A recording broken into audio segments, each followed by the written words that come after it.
Morning, everyone. How y'all doing on this Thursday, February 29, leap year? You got yourselves BP? It's a little warmer. Minus, what the hell did I see this morning? Minus 15 Celsius. With about a 40k wind. It definitely warmed up from yesterday morning, because it was twice that cold yesterday. Excuse me. We got a couple things that I want to try accomplishing here today, and hopefully we get it done. I got to run some extra power in the shop, run some more power line or cable, put in a couple extra breakers, stuff like that. Move some freezers. Just gonna shift things around a little bit. Gonna run out, check on these cows out here, see how they cleaned up on that stuff. I do have a big bucket load on right now, and was asked to do a shout out, so here it comes. Get ready. Brand new subscriber, or relatively new subscriber. He's been watching for a little bit. How long, I don't know for sure, but Dana and Gladys Collicott out of New Brunswick. Gladys messaged me and she said her hubby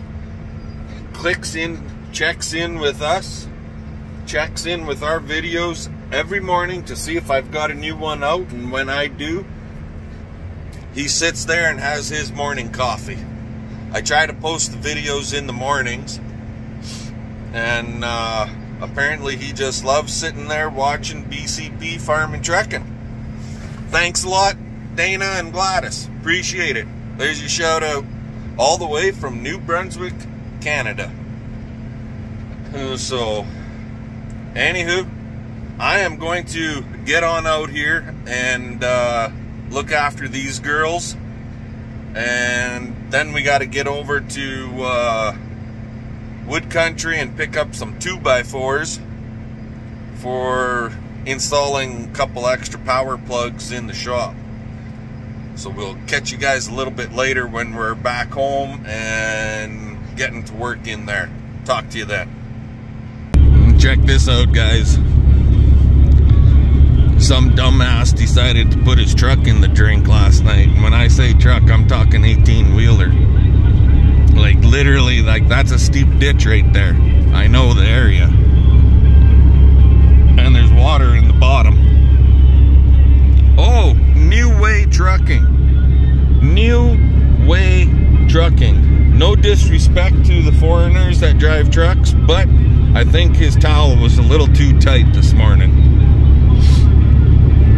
Go figure, right? They also, New Way Trucking is also a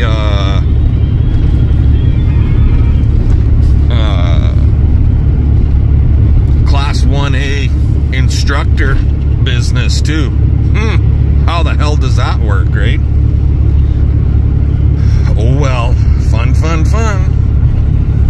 Let's get her done. Later, guys. Alrighty, guys, so we're back in the home, in the shop. Got my 16-foot 2x4s, blah, blah, blah.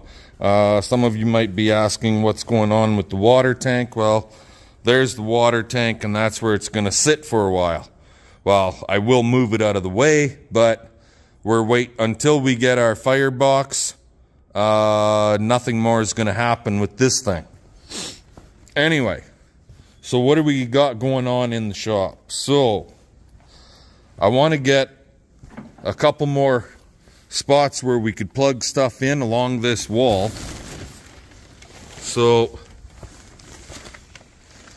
I don't have no plug-ins down this wall going out to the mez. So like these two freezers are plugged in via a fucking extension cord. So I'm thinking I'm going to put a plug here and another one down there. The freezers, CP wants to move them again. So she wants them along the mez over that way. And that one over there, I'd like to move it over to this side somehow. And so I may even need a plug here, another plug under the mez, and maybe even a plug here. Uh-oh. Now I'm in trouble. You finally woke up and decided to come outside. Well, you were sleeping when I left the house. I've been up for a while. You've been up for a while? Careful, don't step on the friggin' rake because it'll slap you in the head. So yeah, that's what we got going on. I already started.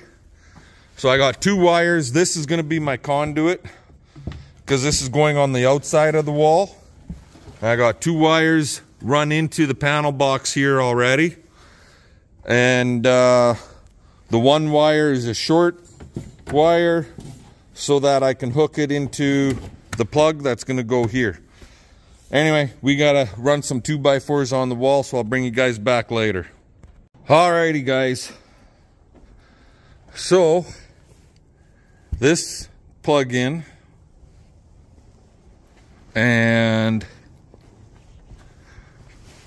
this plug-in are on 1 breaker.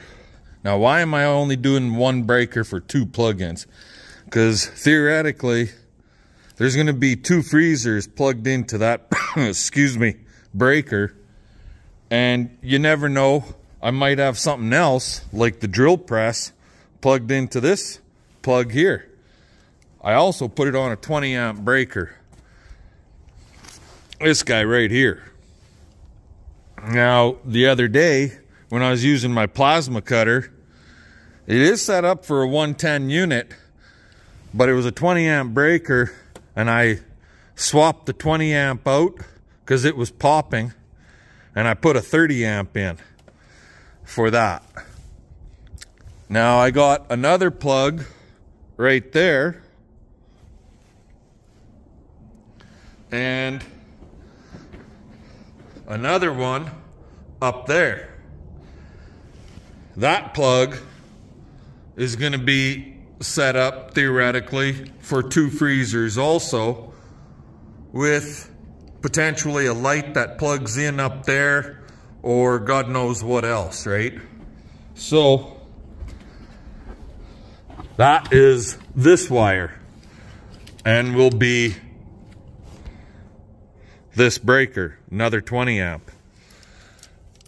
So I just got to wire this in, and then she's good to go. We moved a bunch of steel out of here. That whole pallet of stuff that was in here is now gone. So I guess, I don't know, it's coming slowly but surely. Anyways, I'm gonna let you guys go. I gotta wire this in. It's basically two-handed work. I can't hold the phone and cut wire and so on and so forth with one hand, so I'll bring you back when we're done. There.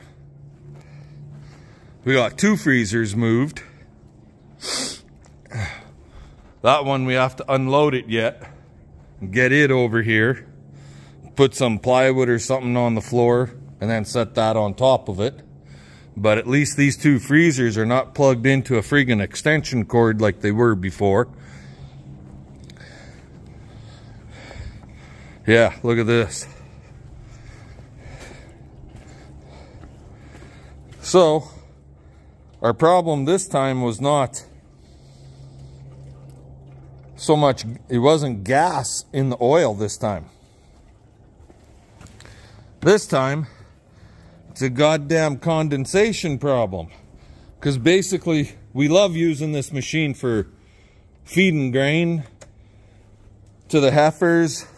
And CP loves using this machine for just kind of ripping around the yard, like year round, right? So, but it doesn't get used hard enough to get hot enough so that it's not burning up the moisture problem that we're getting inside the crank. So we're getting a fucking condensation problem, and that's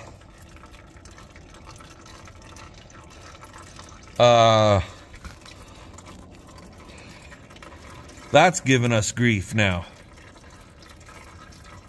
So what I'm thinking about doing is putting a magnetized block heater on the side of it. I don't know. You guys tell me what you think I should be doing here. Should I put a magnetized block heater? It's an aluminum block, but even if I plug the block heater in to like the fucking protection pan or some piece of metal that supports the motor, would that travel through to the aluminum crank and keep it warm enough so that we don't have a condensation buildup issue? You guys let me know what you think, because I really don't know what the fuck to do here.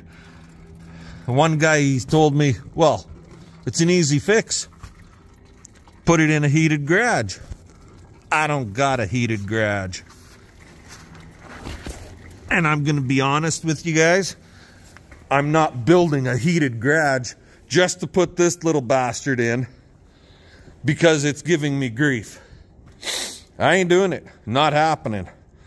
So yeah. Leave it in the comment section. I'm gonna get the oil changed in here so we can use this thing tomorrow, and change the oil filter in it, and then I'm shutting her down for the day. It's been one of them days. So I'll let you guys go and we'll catch you all later. Alrighty guys, we're over at my buddy Jeremy's place, Prairie Land Maintenance. And here's Little Blue. So what started as an electrical issue and a four-wheel drive issue, because this thing was not disengaging from four-wheel drive. So I planned on having that repaired this year, which we did. But as far as the electrical problem goes, sorry about the wind. There's a sensor, goes right here, inside this hub. And in there, well, the wire, this tube, the wire flows through that tube, and it was pinched off back here when we bought the tractor. And then the wire broke inside the hub, and it would short out when you moved the tractor, and that's why we were having all that electrical issue in the dash. But then when we got into here to change the sensor, we found out that this top seal and bearing, it's all steel on steel, and there's no grease point for it. Well, that was all fucked up. So we ended up having to replace everything in here on the top half of this wheel hub, along with the sensor, the tube. Just to give you an idea on the parts, this silver tube was $270 by itself. That tells you kind of how much the parts cost for everything else. So that's all fixed. The four-wheel drive, we actually had to drop the whole four-wheel drive mechanism, where the electronic mechanism, which you hit your button and it would turn your four-wheel drive on, or hit your button and it'll shut your four-wheel drive off. Well, there's a shaft that's supposed to slide in and out, and it wasn't set in there just right. It was a little off, and it was wedged. So the four-wheel drive was locked in all the time. It wouldn't disengage. So yeah, everything is fixed. So what started as just a simple little electronic issue ended up, hours alone are $3,600, and parts are almost the same. So basically a $6,500 bill for an electronic problem. But everything is fixed and he's ready to come home. And the shop is open. So I'll go in and I'll talk to Jeremy here in a minute. And we'll be on our way. Talk to you guys later. Oh yes, one more thing that we did to this little guy was bumped up the low idle, because when it was at idling at lowest RPM, it was like 525 RPM. So I had him bump it up to 800. So everything all combined, like there was a lot of work that went into her this year. So hopefully we should be good for a while now. I guess time will tell, right? But we're on the long track home now, so. And there's another storm coming, brewing. Supposed to be blowing in out of the Montanas. Up to upwards of 70k winds for Saturday afternoon, evening, along with snow. Parts of the province could see as much as 25 centimeters of snow. So somebody's going to get some moisture. How much we're going to get out of that, I have no idea. I'm sure we'll get some, but we're just going to see the wind probably. Anyway, talk to you guys later. 24 now, 24, here, 24 now, 5, and 25, 607, here, 28, 2000, here, 28, 8, now 9, 29, here, 29, 9, here, 29, where, 29, 3000, here, now 3, now 3, now 29, are you recording? 3 and a half, Yes, I am. 3 and a half, 31, 31, here, Can you guys see CP waving there? 31, 2, 32, now 2, here, 2 and a half, here, 32 and a half, now 3. We're watching the live sale of Whitewood Bred Cow Sale and DLMS. 35 and 35 half, 35 half, 35 and a half up to 35 and a half, and 3600 on her now, up to 36 here to buy, get 3600 one time, up to 3600 here, get 36 where, 35 and a half, 3600 here, up to 3600 here, with 3600 get 3600, get 3600 one time. No. So 35 and a half. I'm tired of buying these friggin' white cows. NH5, NH5, NH5, NH5. What the hell did she sell color for? change here, color change. Well, if you'd pay attention, you would hear. White and a tan for you. They weigh 14 and 40.